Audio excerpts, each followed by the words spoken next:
Hey, what's going on, guys? Pete here with MixBetterNow.com and the newly formed LearningToMix.com. And today we're going to talk about how to get your bass guitars to really cut through your mix and to allow them to really be heard, okay? Especially in a session like this where the bass player is a little bit busier. I want to show you how to really accentuate those bass notes to ensure that everybody can hear them. All right, so let's jump on in and check it out.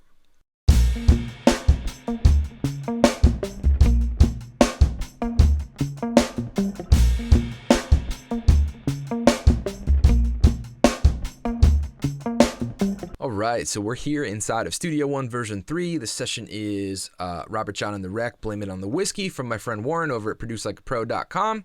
And I wanted to show you guys the bass in this particular session because the bass player is a bit busy. There's a bunch of very cool riffs, the guy's kind of all over the place on the fingerboard. So for me in a session like this, it's very important that we can all really hear what the bass player is doing.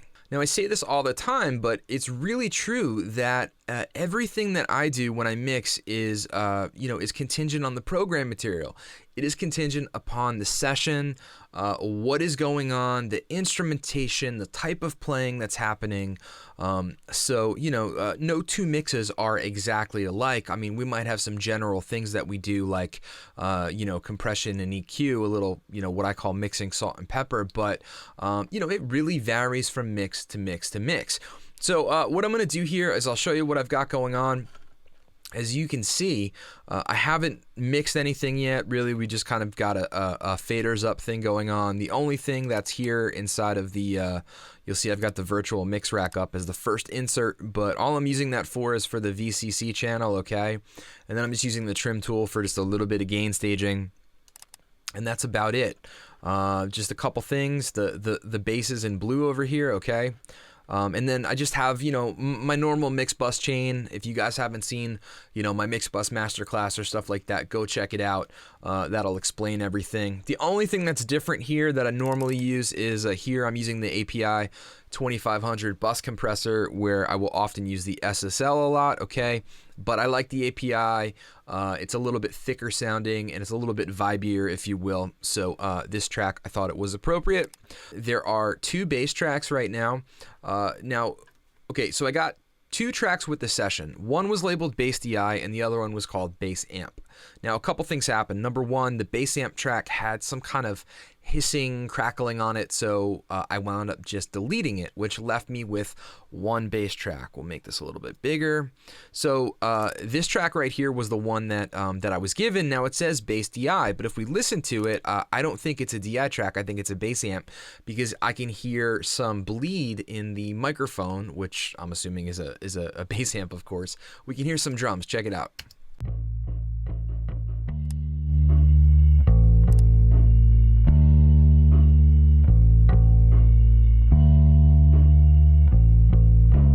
Okay, so you can hear some of the bass in the background there. Now, that's not a problem. That's not the important thing. I just want to show you that what I in fact did was I duplicated the track here. So the second one I'm calling Bass Dirt, and I will show you exactly why I call it that and what I did in a second. But let's just take a listen to where it's at right now. We'll go from this chorus here where it's a little bit less busy in terms of playing. We'll go into the guitar solo where it gets busier, and we'll check it out. Here we go. All you do is lie. All you do is try to deny. All you do is lie. Even when you know it just ain't right. All you do is lie.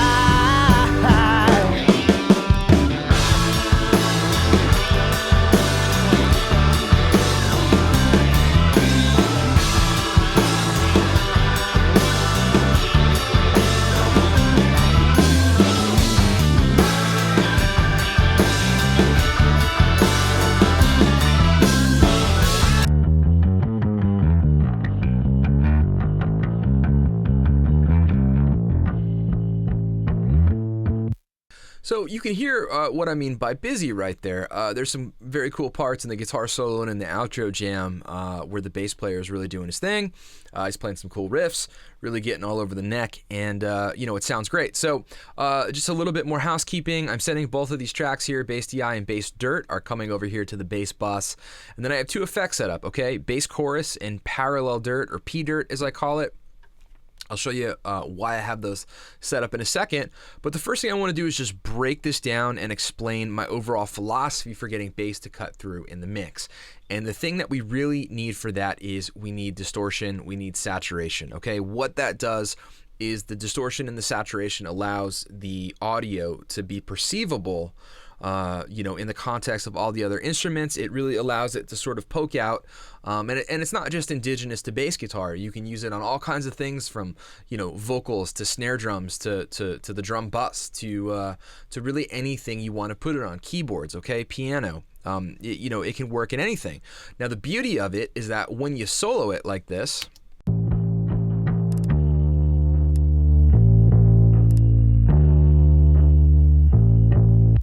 you can hear that distortion in solo, but in the context of the mix, All you do is lie. All you do is try to deny. All you do is lie. you really can't hear it so much. So that's one of the, a little bit of the secret sauce there. So let's break down each one of these tracks and take a look at it, okay? What I'm going to do is I'll bypass everything on this first track except for the VCC. I'll leave that on. The trim tool, I'm pulling the level down a little bit, so we'll leave that alone. We'll turn all these guys off, and then we'll bring them in. So the first thing I'm doing here is, this is a standard bass fare, as I would call it, okay? We're not doing anything special on this DI track, or the first track, if you will. The only thing I'm doing here, just a little bit of tape, and it doesn't matter the plugins that I use, of course, the brands, the, whatever. It is the concepts that, I really stress. So any tape plugin, right, will do the same thing. So we're just hitting a little bit of tape, a little bit of EQ, nothing crazy, pulling out a little 400, all right, just a little bit. And then we're doing just a little bit of compression here on the Fairchild 660, and I'm taking off, 1 or 2 dB of compression, fastest release, attack and release, on the time constant here, but that's really it, okay? Sounds like this.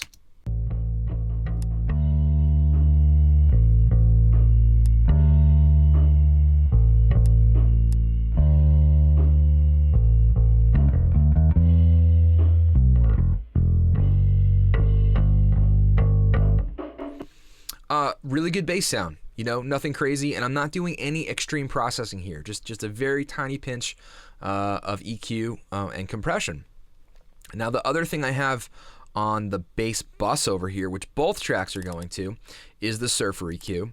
Now if you guys aren't familiar with Surfer EQ, I've done some videos on this before, but in a nutshell, what I like to use it for is things like bass guitar, kick drum. What it does is it surfs the bass fundamental. Okay, so it intelligently finds where the bass fundamental is. You can boost it a little bit. Here I'm boosting about 4 dB. Then I'm pulling down the output about 4 dB. And it will change, it will vary depending on how high or how low you play on the bass. And it will change based upon your EQ frequency, and it will change based upon the note value. So as you can see over here, this will change, and this will surf as this plays. Check it out.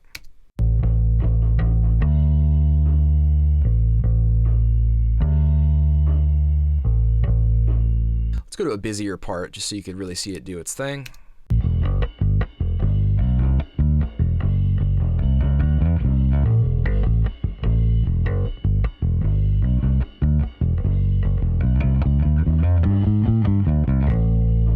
Okay, so just a very handy tool to ensure that we're getting the maximum amount of boost at the fundamental, when we're EQing. I'm just pushing up the bottom end a little bit with it, and it just it surfs according to where the note is being played. Very, very cool.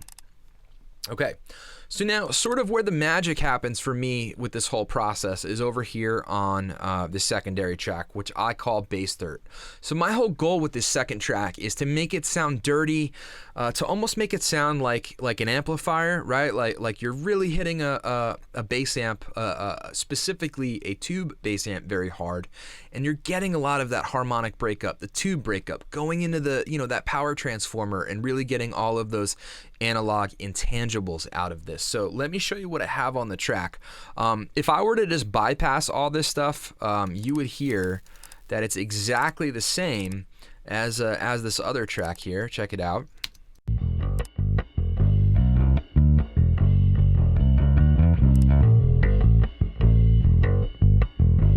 So same tone, but what I've done is I've gone ahead and sculpted it, doing a couple things. So the first thing up here is I'm using a bass amp sim.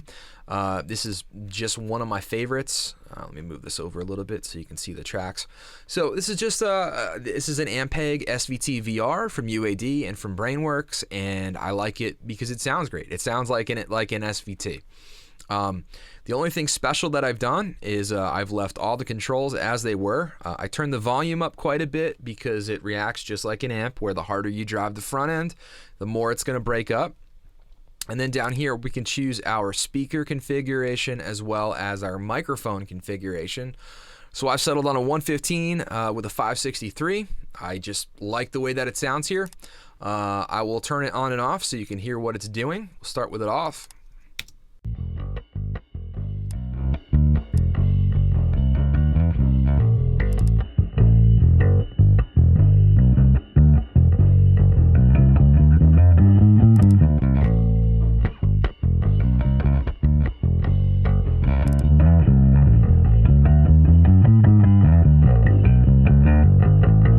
Okay, so it's just giving it a little bit of growl, it's giving it some size, and it just really sounds like it's going through a really good bass amp. Next thing we have up here is a little bit of compression. So I'm using one of my favorite bass compressors. Turn it on. This is the Acme Opticom XLA3 from Brainworks and Plugin Alliance. What I like about this compressor here is it adds a whole lot of growl to the signal. It's not a clean sounding compressor for me. I have it set to the normal attack and release time, which is kind of like a medium thing, and we're knocking off a few dB here.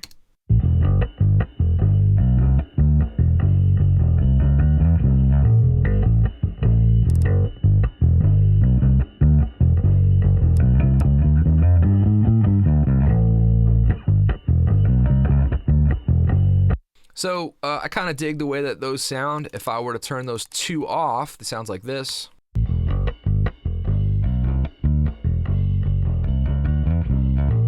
On.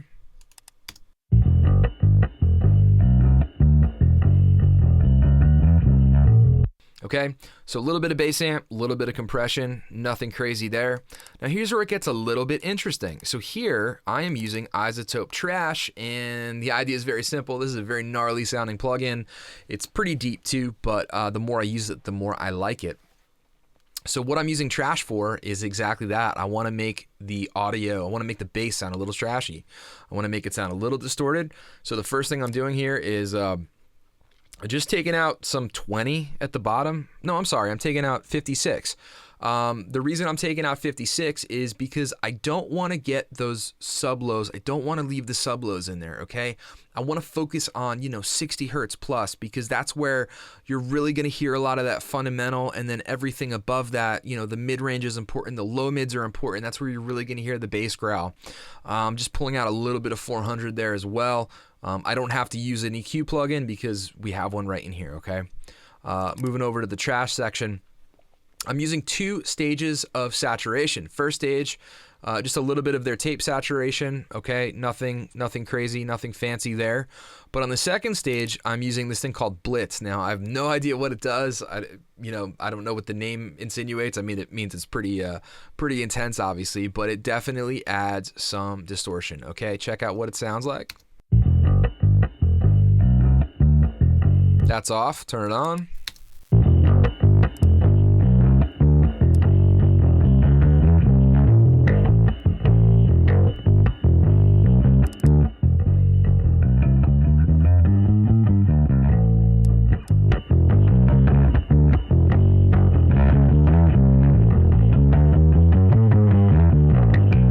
So we're basically just getting the bass nice and dirty there, just really getting it to sound mean.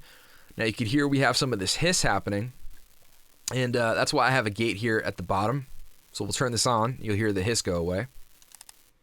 Okay, there's the gate. And just to show you, the gate is just the PreSonus one, nothing special.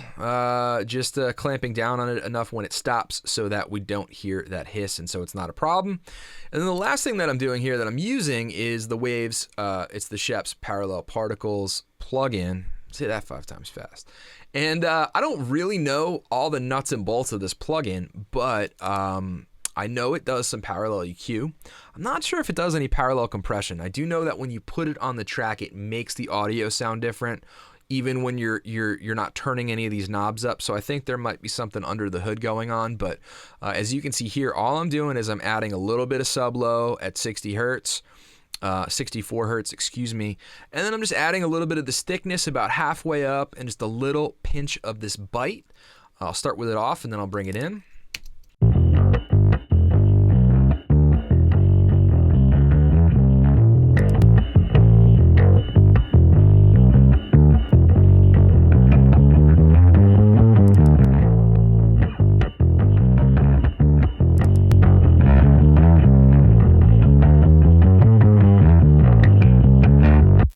So it's definitely pretty intense, but intense in a really, really nice way. So my philosophy is to get one track over here sounding very much like a normal bass guitar.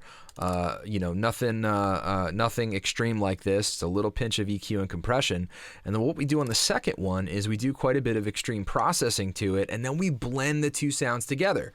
So check it out. I'm sending both of these to the bass bus, and then I'm controlling the overall level here with this fader. So I get my balance of clean to dirty between these two. As you can see, the clean's a little bit higher than the dirty is. And, and then I'm just kind of riding this up here to where it's appropriate. Listen in the context of the mix.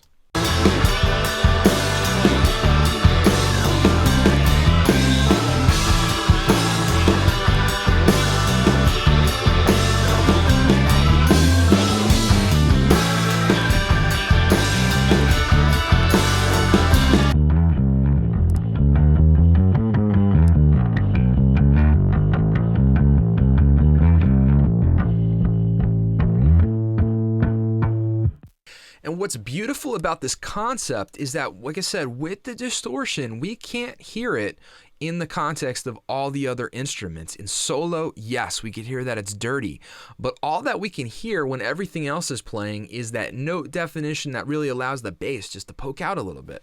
Okay, so real quick, I want to address these two effects that I have set up because we can even take this further if we want to or if we need it. Two things that I like to use to essentially make the bass sound bigger and to get the bass to cut even more is I like to use a little bit of chorus. Yes, I said chorus on the bass. And I like to add a little bit of parallel distortion or parallel dirt or whatever you want to call it. I just call it P-dirt. But let's go ahead and show you this chorus first. So both of these effects are coming here to the bass bus. And the reason I route it that way especially is so that I can control everything once again from one fader.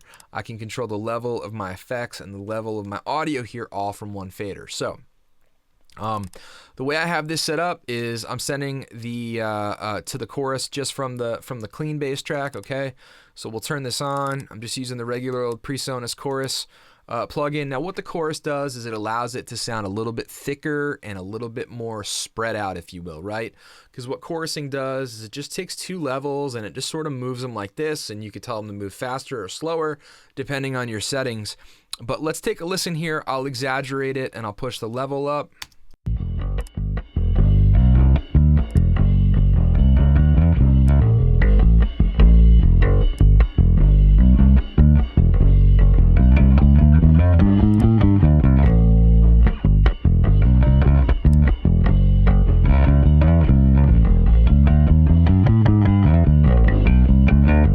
Now, I probably wouldn't run it that hot, but for demonstration purposes, I just wanted to show you how it sounds.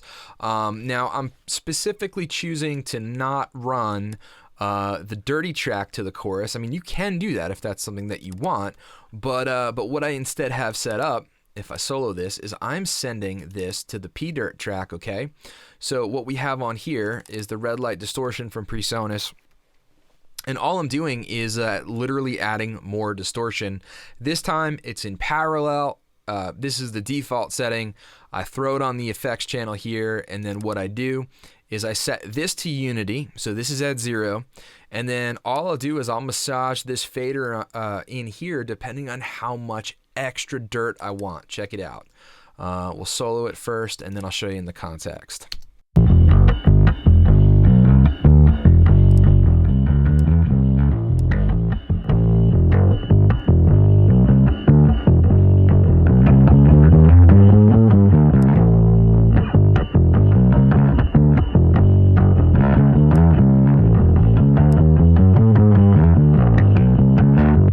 So we're sending the clean one to a little bit of the chorus here, and then we're sending the dirty track, the dirty bass, to the parallel dirt. I'll start with this at the bottom. I'll bring it in the context that everything will go from the chorus. Let's check it out. All you do is lie. All you do is try to deny. All you do is lie. Even when you know it just ain't right. All you do is lie.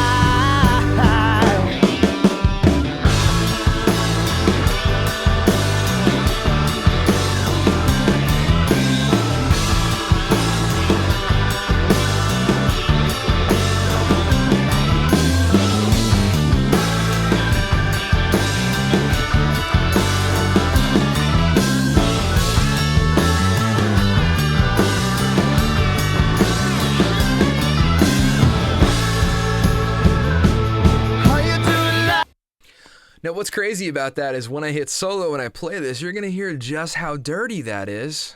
Check it out.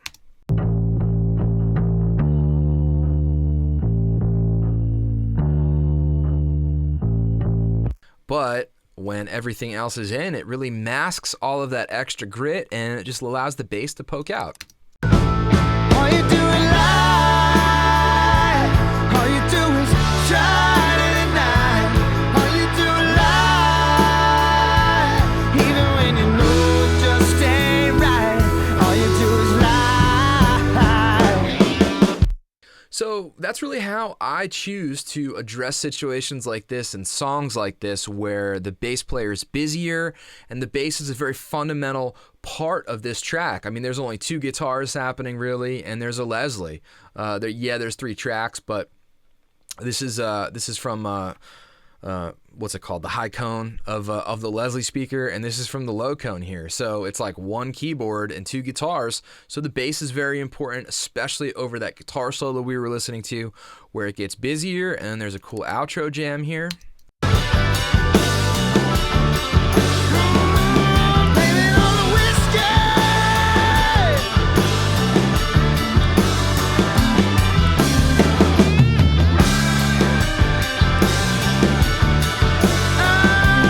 All you do is lie. So as you can tell, it's important, okay? And the way that I like to do this, like I said, to really get it to poke, is by making that second track extremely dirty. Make it sound like you're playing your bass through an awesome bass tube amp, right? And it's really grinding, and you know, a lot of bands do this live on stage and stuff like that. So I like to take the concept from the live setting, and I like to bring it in here to the studio into the mix session. All right, so that's it for me, guys. If you enjoyed this video, don't forget to like, subscribe, and share. If you haven't checked out my new monthly mixing membership site, learningtomix.com, please head over there and check it out. I'm really, really excited about it, and I'm proud of it. My partner David and I, David from homerecordingmadeeasy.com, we've recently launched it, and we feel it's an incredible place for members to come and learn and to mix and to just really have a good time, be a part of an awesome community. Every month, you're going to get free multi-track sessions that you can download and mix and use for your portfolio. And then we also mix a song. We do it on video from start to finish every month. It is in real time and it's long form. It's not like a 40-minute overview or anything like that. You are going to see us mix an entire song from start to finish, and you get a whole bunch of other bonus goodies. We do a live stream Q&A coaching call every month. We also have a private Facebook group where you can go hang with the other members and talk about the that month's mix and just anything in music in general. So it's really fun. I highly implore you to go check out learningtomix.com. All right, so as always, I just want to say thank you for your time. Thank you for watching. I hope you have an awesome day, and I will catch you next time. See ya.